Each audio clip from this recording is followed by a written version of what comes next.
देर में हम अपने घर पे पूजा करते हैं, अगर जा करके किसी यजमान के यहाँ कथा बाचेंगे तो और ज़्यादा धन मिलेगा। तो अपने घर पे जो पूजा व्यक्ति करता था, पंडित जी करते थे, वो छोड़ दिए। अब करें क्या कि घर से जब आते हैं तो घर पे पूजन ना करके किसी यजमान के यहाँ जब पहुँचते हैं तो वहीं शालिग्राम जी को स्नान कराते हैं, अपने घर पे नहीं कराते। ऐसा करने से वो ब्राह्मण के पास यहाँ तक कि जो पैसा था वो सब कुछ खत्म हो गया, जो परिवार में धन था वो भी खत्म हो गया। कहीं मांगने जाते थे या सीधा इत्यादि मांगने जाते थे वो भी खत्म हो गया। अब इनको बहुत ज़्यादा दुख होने लगा कि अब हम क्या करें, हमारे पास पैसा भी नहीं है, धन भी नहीं है, जो मांगने जाते हैं वह भी नहीं मिलता है, क्या किया जाए। इस नाते वो दुखी हो करके रात्रि में भगवान से रुदन करने लगे, रोने लगे कि हमारी कौन सी ऐसी परिस्थिति आ गई, इस नाते हमारा ये हो गया। तो भगवान ने क्या किया, रात में स्वप्न दिखाया कि जो तुम अपने घर पे पूजा पाठ करते थे ना, उस पूजा पाठ को छोड़ दिए। छोड़ देने के नाते तुम्हारी ऐसी दशा हो गई, सही बोलना भी छोड़ दिए, इस नाते तुम्हारी ऐसी दशा हो गई। तो उन्होंने कहा भगवान क्या करें, कहा कि जो छोड़ दिए हो वो फिर से करो। तो जो भगवान स्वप्न में बताए वही फिर से करो। तो वो ब्राह्मण परिवार के जो पंडित जी हैं वो फिर से पूजन करना प्रारंभ किए। जब फिर से करते करते कुछ दिन व्यतीत हो गया तो जितना ज़्यादा धन उनके पास था उससे भी ज़्यादा धन। इस नाते किसी की बात को मानना चाहिए और सही बोलना चाहिए।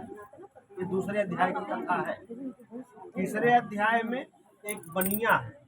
बनिया क्या करता है, इतना ज़्यादा पूजन करता है कि सोचता है कि जितने इस संसार में व्यक्ति हैं सबसे ज़्यादा रुपया हमारे घर हो, इस भाव से करता है।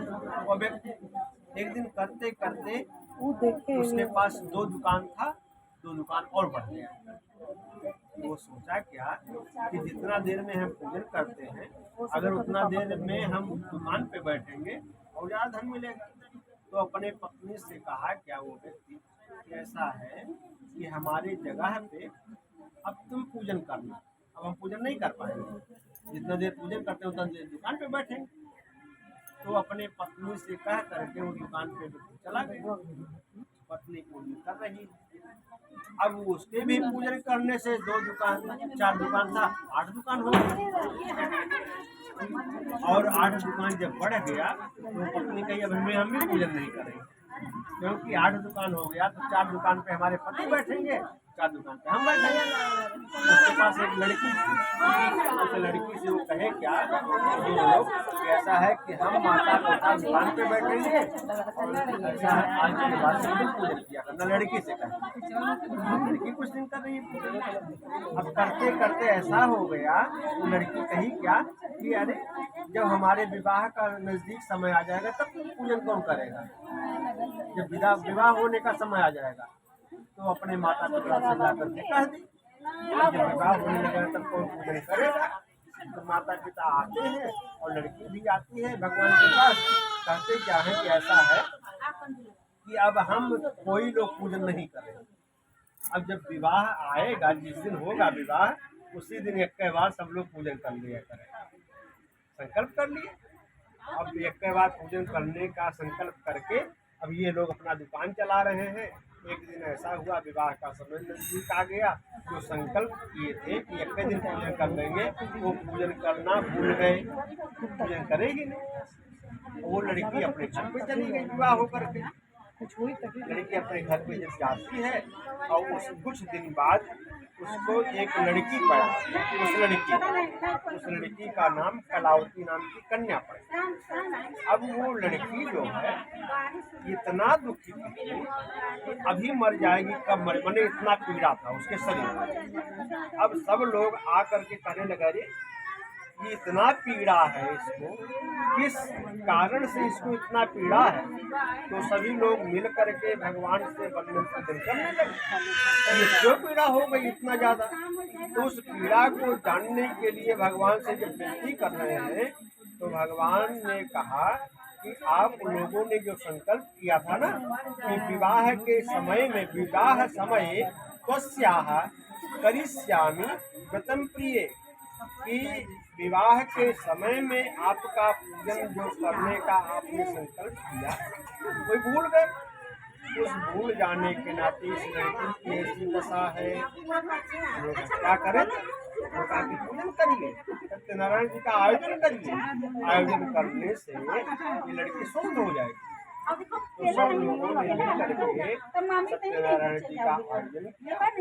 आयोजन करने के बाद प्रसाद भी ग्रहण किया और जो चरणामृत अभी भगवान को स्नान कराए वही चरणामृत उस लड़की के जीभ में लगा दिया, तो लड़की स्वस्थ। तीसरे अध्याय की चौथे अध्याय में एक लकड़हारा है जो शूद्र जाति का है। तो लकड़हारा क्या करता है, लकड़ी बेचने का काम करता है। लकड़ी धीरे धीरे बेच रहा है। एक दिन ऐसा हुआ कि सुबह से शाम हो गया, लकड़ी बिका है।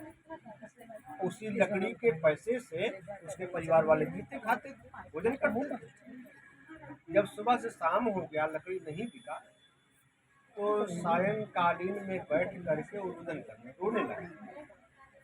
और उस रोने की आवाज को सुन करके भगवान ने क्या किया, साधु का वेश रख करके उस लकड़ माने लड़के के पास आ गए। कहते क्या है, क्यों रुदन कर रहे हो?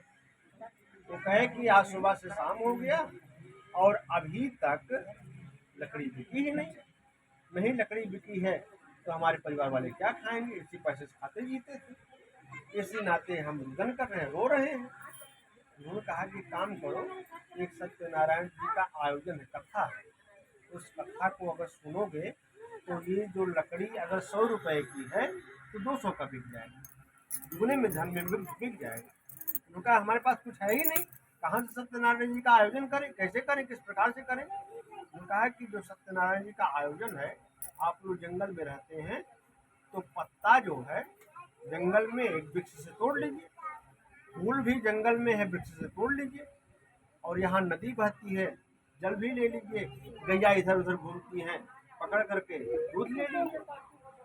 अब इतना व्यवस्था करने के बाद आप भगवान सत्यनारायण जी का पूजन करिए। अगर ऐसा करेंगे तो आपकी लकड़ी जो है दुगने धन में बिक जाएगी। तो कहा अगर ऐसा है तो ठीक है, एक बार देखते हैं। तो इतना ही जैसे उन्होंने कहा कि एक बार देखते हैं, सोचते हैं करने के लिए, जैसे वो जो भगवान साधु के वेश में आए हुए थे वहाँ से अंतर्ध्यान हो गए, गायब हो गए। अब जब जैसे ही सोचे क्या कि हम करेंगे, वैसे एक साहूकार आता है उसी समय, कहता है वो लकड़हारी बताओ लकड़ी रखकर बेचते हो क्या? हाँ बेचते हैं। कितने का है? कुछ मूल्य बताया, कहीं कि जितने का ये मूल्य तुम बता रहे हो इससे ज्यादा दुगुना धन हमसे ले लो और ये लकड़ियां हमसे दे दो। जब इतना सुना वो कि सोचने मात्र से सत्यनारायण जी का हम आयोजन करेंगे, सोचने मात्र से अगर लकड़ी का दाम दुगुना मिल जा रहा है तो करने मात्र से कितना होगा। तो उस दुगुने धन में ले जा करके क्या किया, वो सत्यनारायण जी का आयोजन किया, जैसे आप लोग ऐसे ही आयोजन करके क्या किया, लोगों को बुलाया, प्रसाद भी ग्रहण किया, अपना भी और लोगों को वितरित भी किया। ऐसा वह करता ही रहा, बंद ही नहीं किया। करते करते वह व्यक्ति जो लकड़ी बेचने का कार्य करता था इतना धनाढ्य हो गया कि 4-6 नौकर हो गए, इतना धनाढ्य हो गया। अब घर पे बैठा है और लकड़ी बेचवाने का काम लोगों से कहता है कि अरे जाओ लकड़ी बेच के आओ, घर पे बैठा है। तो सत्यनारायण जी की कृपा से वो व्यक्ति धनाढ्य हो गया और कथा श्रवण किया, इस नाते वो धनाढ्य हो। चौथे 5वें अध्याय में एक छतरी की कथा। छतरी क्या करते हैं, छतरी जैसे आप लोग छतरी की एक दिन अपने घर में है, कुछ दिवस व्यतीत होने पर उन्होंने सोचा कि इतना दिन हो गया जंगल में शिकार खेलने के लिए गए, चलना चाहिए। तो सोच करके और अपना धनुष बाण भी उठाए और तलवार भी लिए और जंगल में शिकार खेलने के लिए चले गए। जाते हैं, कुछ देर बीता तो देखते क्या है कि जैसे बालक 4-5 लोग हैं बैठ करके भगवान का पूजन कर रहे हैं जंगल में।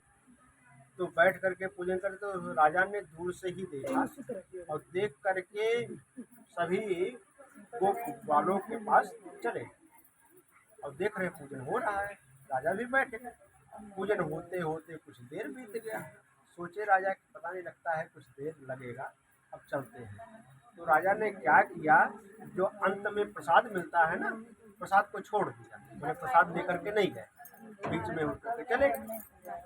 तो उन राजा के पास 100 पुत्र, जो राजा वहां गए थे जंगल में, उन राजा के पास 100 पुत्र। जब प्रसाद को छोड़ करके घर पे आए, रात्रि हो गया था, जब शयन किए तो रात में ही जितने पुत्र थे 100 पुत्र सब मर गए। जब मर गए तो सुबह वो देखे क्या हुआ, देखते हैं कोई बालक बोल ही नहीं रहा, सबको जगाते हैं। अब तुरंत दौड़ करके भगवान के पास गए और भगवान के पास जाते हैं, विनती करते हैं। तो भगवान ने कहा क्या कि जो आपने प्रसाद था ना, प्रसाद को छोड़ दिया है, परित्याग कर दिया है, उसी परित्याग करने से आपके जितने पुत्र हैं सब मर गए। तो अगर आप सत्यनारायण जी का आयोजन करेंगे और स्वयं भी प्रसाद ग्रहण करेंगे, जितने पुत्र आपके नष्ट हुए हैं सबको प्रसाद ग्रहण कराएंगे तो सारे जीवित हो जाएंगे। तो तुंगध्वज नाम के राजा ने क्या किया, सत्यनारायण जी का आयोजन किया, आयोजन करने के बाद स्वयं ही प्रसाद ग्रहण किया और जितने पुत्र नष्ट हुए थे सबको थोड़ा थोड़ा चरणामृत पान करा दिया। सब लोग उठ करके खड़े। ये 5वें अध्याय। तो ऐसे ये कथाएं हैं कि इस कथा को करने मात्र से लोगों का कल्याण होता है। किन किन का हुआ, किनका हुआ, एक क्षत्रिय का हुआ और किसका हुआ, वैश्य का हुआ, एक लकड़हारे का हुआ और पंडित जी का। 4 लोगों का कल्याण। अब 4 लोगों का 4 अध्याय, ठीक है, 4 लोगों का 4 अध्याय। अब इस कथा को करना कैसे चाहिए प्रथम अध्याय में बताया गया। इसी नाते कैसे बताया गया है, यही क्रिया, ये जो क्रिया हम लोग कर रहे हैं, यही क्रिया एक दिन नारद जी सोचे क्या कि जितने मनुष्य हैं संसार में इनको दुख क्यों, क्या कारण है। तो हर लोक में घूमते घूमते पृथ्वी पे आ गए। जब आते हैं तो देखते हैं सभी मनुष्यों को कि इतना ज़्यादा दुख है, तो देखते हैं क्या कि जो बात बताई जाती है वो लोग सुनते नहीं, इस नाते दुखी। अगर बात बताई जाए और सुन लें तो सुखी नहीं रहेंगे। तो यही सोच करके नारद जी कहाँ गए, विष्णु भगवान के पास। विष्णु भगवान के पास जाकर के उन्होंने कहा क्या कि जितने मनुष्य हैं मृत्यु लोग सभी लोग बहुत दुखी हैं और उस दुख का कारण जानने के लिए हम आए भी हैं और दुख का समाधान पाने के लिए भी आए, दोनों के लिए आए। उन्होंने कहा ठीक है आप आए हैं तो एक काम करिए, एक नारायण जी का आयोजन है, सत्यनारायण व्रत कथा है, उसी को कथा सुनने से लोगों का दुख नाश हो जाएगा। तो नारद जी ने कहा ये बताइए, अरे दुख ही नाश होगा, जो भी कुछ होगा। उन्होंने कहा हाँ, उसमें होगा क्या, सौभाग्य, जिनको सौभाग्य नहीं है, माने जिनका विवाह नहीं हो रहा है, उनका विवाह भी हो जाएगा सत्यनारायण की कथा सुनने से। मान लीजिए जिनके संतान नहीं है उनको, लेकिन हाँ संतति कर्म, जिनको संतान नहीं है, पुत्र नहीं है, उनको सत्यनारायण जी की कथा श्रवण करने से पुत्र भी हो जाएगा। मान लीजिए पुत्र भी हो गया, विवाह भी हो गया, सुख भी हो गया और दुख भी नहीं रह गया। मान लीजिए कहीं चुनाव लड़ना है तो चुनाव भी में ये जिताता है क्या, फिर हाँ सर्वत्र विजय प्रदम, सभी जगह विजय प्रदान करा देने वाली कथा है। अगर ये सभी जगह विजय प्रदान करा देने वाली कथा है तब तो बहुत अच्छी बात है, इसको करना चाहिए। तो नारद जी ने कहा कि अगर करना है तो कैसे करें, किस समय करें। तो उन्होंने कहा यस्मिन कस्मिन दिने मृत्यो, माने किसी भी दिन किया जा सकता है, किसी भी दिन मृत्यु लोक में इस कार्य को जो आपने पूजन किया है, इस पूजन को किया जा सकता है। अगर यस्मिन कस्मिन तो बता दिया, लेकिन कोई समय भी ऐसा है, हाँ निशा मुखे, जब गोधूली बेला काल आए उस समय इस कार्य को करें। तो अगर उस समय इसको करें तो सुबह से शाम तक क्या करें? सुबह से शाम तक सही बोलिए, सही रास्ते पर चलिए, भगवान विष्णु का नाम संकीर्तन करिए। ऐसा करने मात्र से फिर पूजन करेंगे तो आपका कल्याण होगा। उन्होंने कहा कि किसी को और बुलाना चाहिए इसमें? हाँ, जितने बंधु बांधव हैं, जितने नात बात हैं, जितने हमारे मित्र हैं, हम सबको बुला। लेकिन अगर बुला लेंगे तो क्या देंगे? आपने कहा है कि कुछ लगता नहीं है, क्या देंगे? तो एक काम करिएगा, अगर बुला लेंगे तो गेहूं का जो चूर्ण है, आटा है, उसी को भून करके शर्करा व गुणस्तथा, चाहे शर्करा मिला दें चाहे गुड़ मिला दें, शर्करा व गुणस्तथा, इसको मिला करके किंचित किंचित मात्रा से निवेदयेत, माने सबको बांट देंगे। फिर उन्होंने कहा अगर बांट देंगे, ऐसा करेंगे तो हमने सुना है आपका नाम जो है आनंद है, आप प्रसन्नता में रहते हैं। तो इस कथा को सुनने से अगर आनंद मिलेगा तो लोग बांटेंगे कैसे? एक दूसरे में आनंद कैसे बांटेंगे? उन्होंने कहा कि जितने लोग आए रहे होंगे सबसे कह दीजिएगा नृत्य, माने नाच करेंगे, डांस करेंगे, गीतादिकम माने गीत भी गाएंगे, माने नृत्य गीतादिकम चरेत, माने नृत्य भी करेंगे और गीत भी गाएंगे। ऐसा करने से जो उनको आनंद की अनुभूति हुई है ना, वो आनंद की अनुभूति एक दूसरे में बट जाएगा। और ऐसा करने से एवं माने ये करने से कृते मनुष्याणाम, मनुष्यों का वांछा सिद्धिर भवे ध्रुवम, माने मनोवांछित फल। अगर विद्या के लिए करेंगे तो विद्या भी मिल जाएगी, लेकिन ये नहीं आए पंडित जी कह रहे फूल चढ़ाइए, हम देख रहे इधर इधर चढ़ा रहे हैं, ऐसा नहीं, ठीक है। कैसे? भक्ति श्रद्धा, माने भक्ति से श्रद्धा से समन्वित होकर के फूल चढ़ाते हैं, पुष्प चढ़ाते हैं, मीठा फल चढ़ाते हैं, चंदन चढ़ाते हैं, तो ये फलीभूत होगा। और नहीं करते हैं तो ये फल देने वाला नहीं है। एवं लघु उपाय, माने ऐसा करने से एक छोटा सा ये उपाय है, ऐसा करने से लोगों को धन धान्य से परिपूर्ण कर देता है। बोल सत्यनारायण भगवान जय।